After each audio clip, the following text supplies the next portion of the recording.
Hey everyone, welcome back to But Why Though Reviews. Today we are reviewing The Little Mermaid 2023. As always, I'm Kate and I'm here with Swara. Hello, thank you for having me again. How's it going? It's going well, thanks. Come on, you're the Disney live action guy. Like you've seen them all for better or for worse. So of I course we will had to say have I you have on. not, thank you. I will say I have not seen them all, but I trust other critics, but I do have strong opinions on these live actions. Okay, Yes. so you are the person I know that have seen the most of them because I have seen like three, two maybe. Good, because most of them are So terrible. so Yes. that leads us to The Little Mermaid. It is a live action adaptation of Disney's classic princess movie, The Little Mermaid. They changed some things up, which we'll get into, I'm sure, here in a little bit. But I mean, the synopsis is really straightforward. Girl who has fins falls in love with man with legs, decides to change everything about herself to be with man with legs, somehow unifies the kingdoms. The quick synopsis. Swara, why don't you kick us off by talking about your expectations for the film? I think I was just really in it to watch Halle Bailey as Ariel. I think that this was such a great casting, from the get-go. She has such an amazing voice. She's acted before in shows like Grownish and other things. And yeah, I was just like really excited to see her. Rob Marshall, I think that he's a solid director overall. I think that what I was trepidatious about going into it was, you might have guessed it, the CGI work, especially on the animals and Disney's fixation on hyper realism in these live actions, which, I have strong feelings about. And also the fact that Lin-Manuel Miranda would be writing some new songs for this live action version, and was definitely like, we'll get into all of that as we go along. Yeah. Yeah, I mean I like Hallie. I like her other work. I know that I was happy that somebody was casted who could actually sing. Because I don't think that's really something we've gotten. And when I say sing, I mean like Broadway style, belted out, like actually fits the musical arrangements that were initially given for these films. So I was excited for that. But overall, like I'm not a Little Mermaid person. Like my husband compromises more than I do. I'm not going to give up my voice and get legs and leave my family for a man. And I haven't liked it. There are a few iterations of it that I do like. But I was at least open to it because I like sea stuff. So I was hoping that the effects would be at least be good enough to keep me in. I definitely expected nothing. Like the bar was in hell, essentially. So I just showed up to really do this review and at least give it a chance. So And on again, that's that, understandable because most of the live actions have been terrible. yeah, no, exactly. And I think a lot of the stuff that we got from it was not great leading up to it. Like a lot of the initial shots, Rob Marshall did not know how to light black skin ultimately. You can tell that they put in like some vibrancy filters and up the contrast and quite a bit of the work in the final version, but the initial marketing was like just not good and really obscured Hallie's face and her body, and I was not cool with that. And I actually don't like a lot of Rob Marshall's films. There was it Mary Poppins Returns, Memoirs of a Geisha. I think the only one I really like is Chicago. Yeah, um Chicago. Yeah. so it is one of those things where I yeah. But to go as we usually do, the things that went well, and I will start it off with Hallie. I think this is the closest that we've actually gotten to a live action actress capturing the mannerisms and like the speech patterns of the original voice actor. And I thought that that was something that really blew me away because when you listen to Hallie's rendition of Part of Your World and some of the songs that we've seen before, there is a real embodiment of how you would have done it in voice acting, not just in physical acting. And I think that that is a piece that is really important whenever you're doing a musical, whenever you're doing Broadway. It's not just about acting with your body, it's about acting with every part of you, and I think that she had such a very specific skill set that allowed her to do that perfectly, and to be honest, she sounds like her tenor is the same as the original voice actress. Like, it is, like, uncannily similar, and in that way, I think she really knocks it out of the park, and I think that there are some elements that she brings to it on her own, a lot of, like, the some of the notes that were extended and some of the larger range that she has that I think really benefit the film and some of those iconic songs. I absolutely agree. She was phenomenal in her singing. And just like you said, what she did was she honored the original source material, Mhm. what Alan Menken, Howard Ashman, and Jodie Benson, the original voice actress of Ariel, brought to that role in those songs. And she just was able to make it her own at the same time. And it was such a wonderful balance. I really enjoyed her performance overall. I think that while she had, the spunkiness and the tenacity of Ariel that fans of her have always loved, I said this in my review, she also brought with it subtleties of emotion and insecurity and fears. Particularly, like I will say, my Mhm. favorite new song in this is "For the First Time," which was written by Lin-Manuel along with Alan Menken, and she's able to convey so many great emotions, like with her voice, even though, like, it's in the context of the film. This isn't really a spoiler; it's like in her head, and yeah, I think that she just really shined throughout it, and she's like the real anchor for this film, as it should be. And I think, like, my big surprise, because Halle, I knew she was gonna sing well. They had released, I think they released some of the songs before, in a lot of the marketing. I was like, "Okay, now she nailed this." Melissa McCartney, I was extremely surprised by how good she actually was as Ursula. Like, again, this was an actor who was doing a lot of the voice work that you see in voice acting. And I found that one endearing. And Ursula is, like, as much as I don't like The Little Mermaid as a story, Unfortunate Souls is 100% one of the top tier Disney villain songs. And Melissa McCarthy bodied it. It was good. Her her makeup was terrible and her costuming was terrible, but her voice and actually capturing, again, the cadence, the tenor, when to pause, when to speed up, all of that was on point. And I think that that's something that is something that The Little Mermaid as a film has going for it that I do not think any of the other Disney live actions have going for it. They don't capture the music in the same way. She is the best live action Disney villain since Glenn Close as Cruella. And those Oh, are yeah. yeah. Like those original 101 down that first live action, that was terrible overall. But Glenn Close, you just watch it for Glenn Close and how she eats up the Exactly. scenery. And Melissa McCarthy did the exact same in this, just like leaning into the camp. That's what we want. We don't need Mhm. something like too serious. These are like animated movies made for children. Just like be silly with it. And I love how silly Melissa was with it. And I think that, she did give some like empathy to the role that audiences latch onto, but never in a way that made you be like, oh, I want Ursula, in a serious way like that. You want Ursula to win. And she's still a straight up baddie, and that's Yeah. great. We just more of this, please, Disney. Please just Yeah. lean into Well, the and camps. the funny thing is I don't think there was any empathy there. Like, she was just an evil sea witch who wanted to take her brother's throne and threw the daughter under the bus. And I think, like, I agree. Like, that is, like, you can just be that. Like, just be a villain. Like, you don't need anything to endear somebody to like them. Like, just have her belt out Unfortunate Souls and I'm with it. Like, I don't care. What about, or were there any other highlights for you that you really appreciated?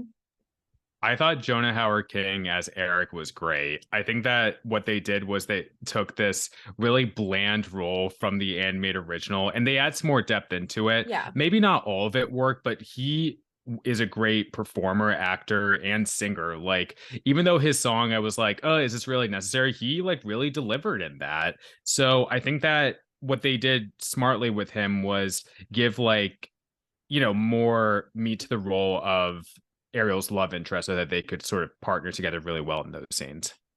Yeah. I liked him. I he doesn't really, I don't know, there was something missing for me, but I think that it was just because they took like a really flat "this is a Prince" role and tried to give it depth, like with that song. And I didn't hate his song. I think what they tried to do is say, hey, these are two well-rounded character, or this is our attempt at two well-rounded characters, so you can be invested in their romance. I just wasn't. I just wasn't. Unfortunately, I thought Hallie and him worked well individually, but I really wasn't bought into a lot of the romance of it, unfortunately. But again, I think that that just comes from like me. In order for me to fall in love with a story that is that fast paced, you need to make me highly invested in characters to want them to like be together. And I just didn't feel that way in this film. And I think a lot of it was part of the pacing. And then also, I think there was time spent on elements that we didn't necessarily need. I will say one of the other things that I trying to find like one more good thing to say about it because I disliked this movie strongly.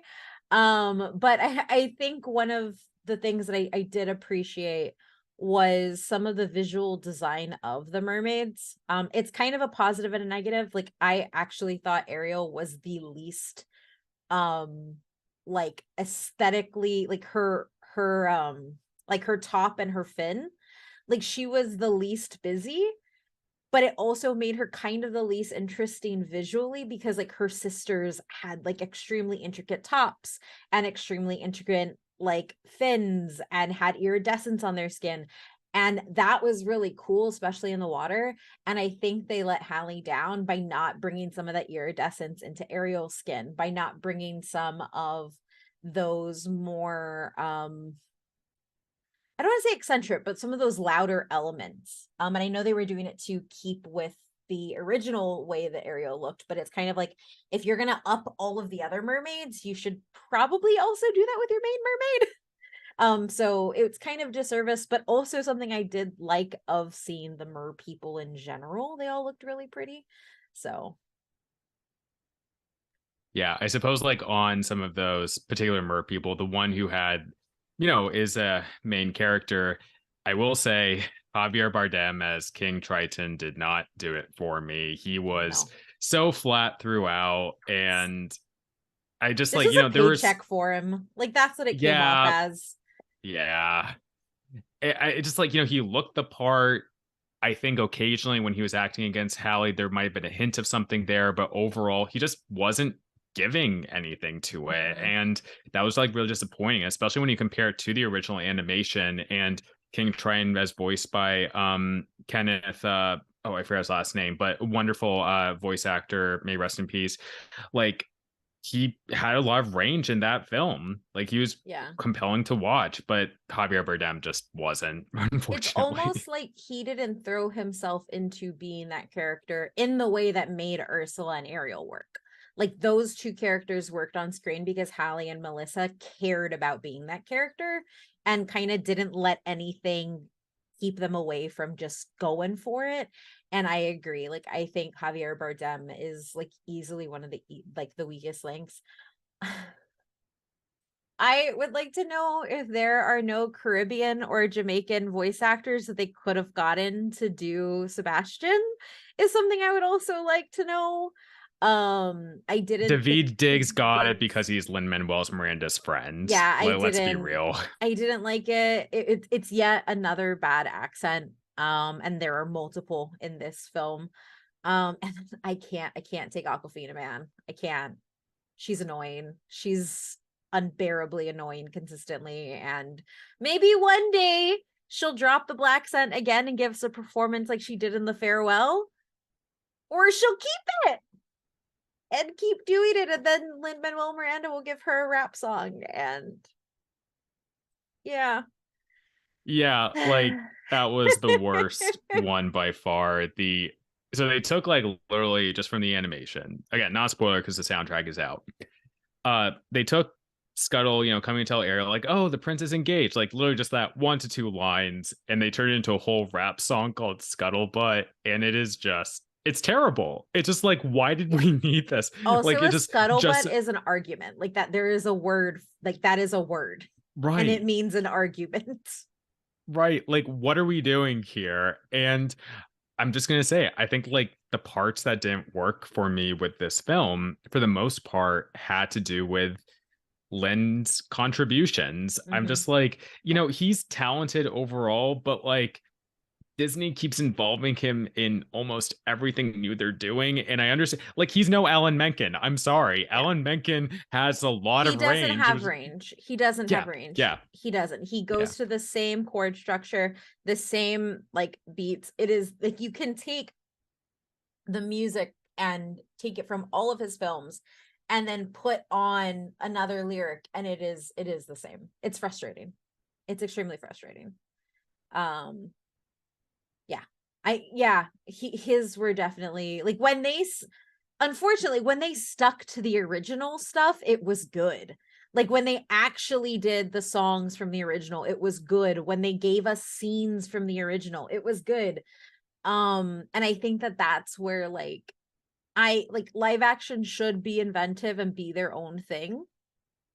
But I think going into a classified, as much as I don't like The Little Mermaid as a story, I know that movie. I see it. If it came on, I would watch it. And I think that there were parts of what makes me sad is there are parts of this film that really capture it and other parts that don't. I think another one of the big misses is for me is the production quality of being in the water and being on land is so drastic. Like the set pieces are not good above land. The costuming is not good. Like at all for like anybody. It's very rudimentary and not detailed and not the caliber that you expect from a Disney film, in my opinion. And then I think you also run into like some of the weirder issues that like I like when it comes to colorblind casting is that like this is the Caribbean and you still have a sugar trade, but the queen is black. And then like they're like we're just gonna zoom in on random ethnicities and like we like there are historical context going on in here that just doesn't feel right. It doesn't feel right. And I think that like I am all for casting to talent and I think the mermaids themselves like it doesn't matter. The choices they made to tie it like to have it be fantasy but then have Eric tie it back to history and like all of that like pick a lane. Pick what you're doing cuz Yeah, the way I took it was that this is still a fantasy that is informed maybe by that history, but you're right. They they clearly didn't showed put any maps of thought. the actual world though.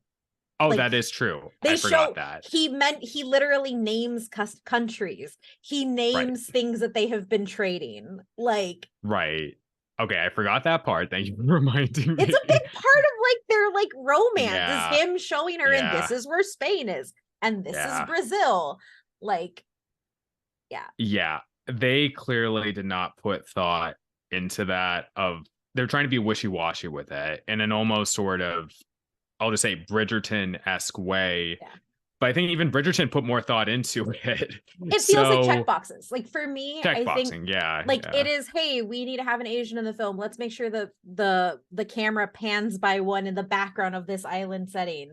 Hey, we maybe shouldn't have all white people on this island. Let's make them adopted. And like, and I think that they're like, I think that there were boxes they were trying to check when they were building out that island that didn't necessarily pay off because it actually undercut a lot of the stuff they were doing. You could tell they were going for like a Caribbean feel and a Caribbean look with the music. And that is something that Little Mermaid did initially, but they just whiffed it. Like they didn't pick a lane and stick with it. Like, honestly, if you wanted to make it all fantasy and make it just informed by the Caribbean, you could have just made like Eric Caribbean too. Like it like there are just choices that I don't think were made with a purpose. They were made to fill boxes, and that's when I have an issue with it. And also, like, I'm sorry, why did they have to put Hallie in that ugly ass dress with that ugly headband? Like, I don't know. Like the out of the water, I just have a lot of issues with like all the choices they made. In the water, it wasn't that bad. I would like to know, Swara, Do you think King Triton has 7 different wives to have his 7 different daughters, or did him and one wife kidnap all those children and make them their daughters? Because it's the whole United Wow. Nations. It's a whole United It's- Nations.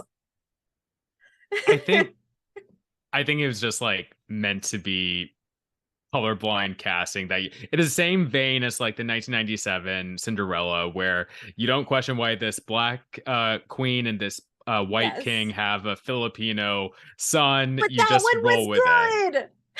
Right. It's hard. It's hard. And I know that Yeah, I'm giving it a lot of grief.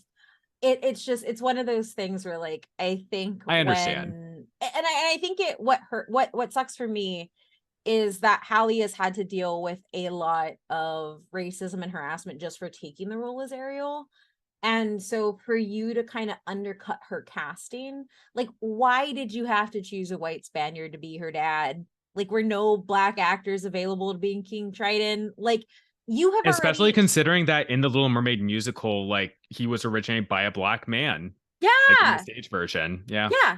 Well, and was it Ali? The No, no, no, no, she no. did the She Mermaid did. She did. Live. She did Little Mermaid live, right? No, Okay, but this is like yes. the stage version on Broadway.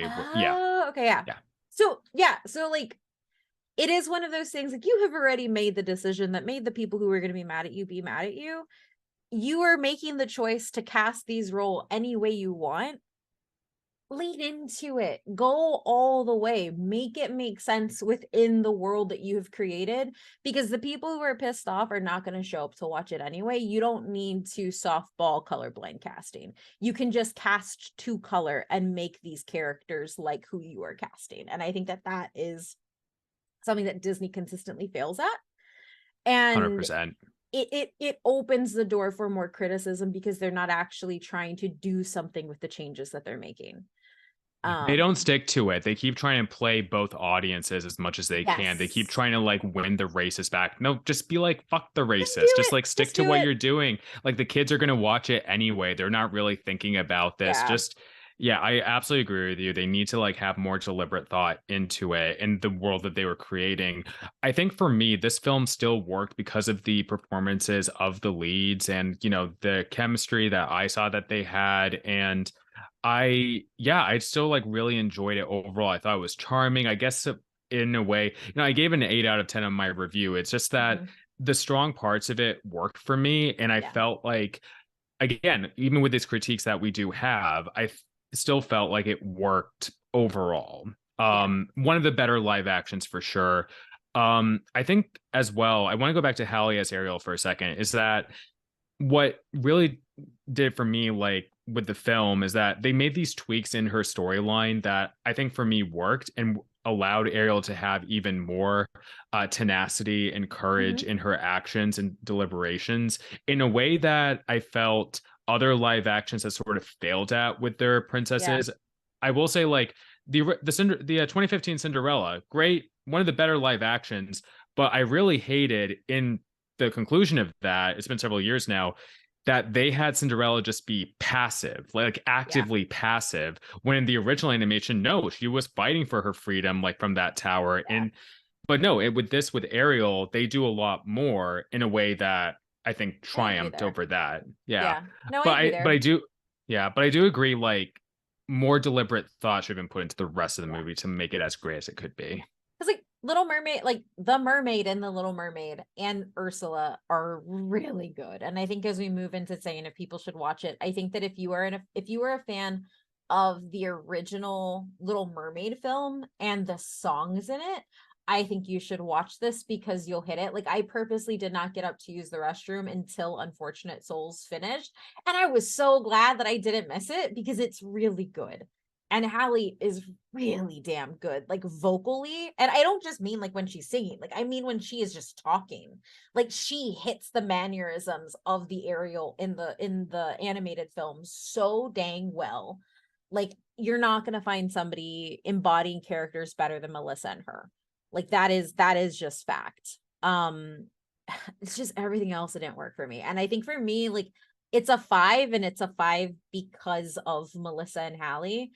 Um, and I guess it's just like I'm not the audience for this type of story. Like, give me Beauty and the Beast. I did not like that live action that much, but like Beauty and the Beast, I was in the theater like the day it came out. I also don't like Cinderella. So like I love princess stories deeply, but the ones that hit with me. And so I think that for me, this was always going to be kind of that negative bias coming in. But I think if you do love the original, like there is so much for you to love from this film, and it is primarily because of Hallie.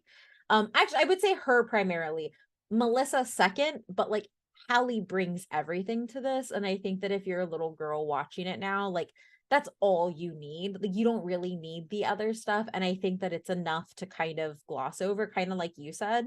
Um, but yeah, I'm just not that audience. So for me, I was like, oh God. I will say like one other note about Beauty and the Beast. So I think that both Emma Watson and Halle Bailey are the best live action Disney princesses. Difference is Halle can sing. Yes, yes, exactly. Exactly. No, you're entirely right. You're Like I love entirely Emma right. Watson, but like she was auto-tuned throughout the It entire was really movie. bad. It was really bad. I I don't care who Disney casts as other princesses. I just think that Halle has set the bar incredibly high. You better know how to sing. Like I don't want another princess cast that can't just belt it out. Because I think like when you miss the music of a Disney movie, like that is what makes so many of them iconic. And I think that like that is what really works here. And I hope that Halle's success and Beauty as Ariel makes Disney be like, oh yeah, we can't just cast anybody. Like, we need to cast somebody with Broadway training, musical training, something that can go forward. 100%. Yeah. So Swara, do you think people should go out and watch it? I kind of gave my opinion. What about yours?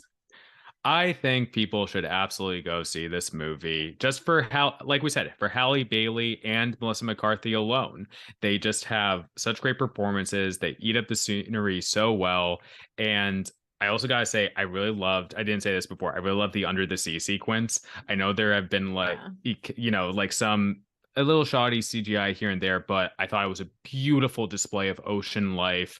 Again, Daveed Diggs, Jamaican accent aside, he gives a pretty great performance, as well as in Kiss the Girl. And I love the underwater scenes so Kiss the much. Girl was really good. Kiss the Girl was probably the best song that wasn't sung by Halle or Melissa. Like it was Yes, really good. yes, totally. Yeah. So yeah, I say go watch it. Or if you don't feel like going to the theater, it'll be up on streaming as well, where you catch it there. So yeah. Awesome. Well, Swara, why don't you tell everybody where they can find you? Y'all can find me on Twitter at Spider Swars, however long Twitter still lasts. And I'm a freelance writer for But Why Though, The New Arab, other Nerds of Color, other websites. You check out my work on all those websites. Check out my written Little Mermaid review that just went up today. And I am a co host of The Middle Geeks, a podcast that covers anything and everything in Southwest Asian, North African media, and where we give our takes on it. So please check that out. Awesome. And you can find me at Owen Mythrandier on Twitter, and you can find us at butwhythough.net. Thank you. Take care, everyone.